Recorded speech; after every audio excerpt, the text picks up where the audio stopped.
Welcome to the Slop Temple. We pray this video helps. You're starting with the essentials.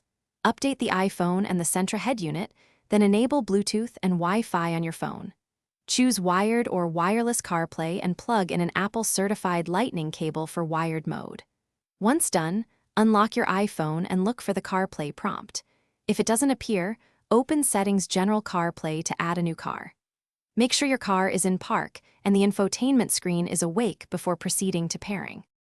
You'll pair the devices now. Put the Sentra's Bluetooth discoverable mode on the infotainment and select Add Device. On your iPhone, tap the Nissan name and confirm the PIN when prompted. Grant permission to sync contacts and notifications. Once paired, go to Settings General CarPlay and pick your Sentra, then enable CarPlay while locked so it reconnects automatically.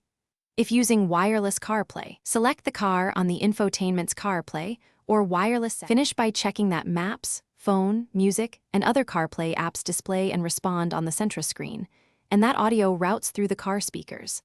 Customize app layout in iPhone Settings General CarPlay to make frequently used apps front and center. If the connection drops or CarPlay won't start, try a different Apple certified Lightning cable first, restart the car and phone, and if needed, reset iPhone network settings. This usually clears pairing glitches and gets CarPlay stable again. Thanks for watching. Consider subscribing if we helped you.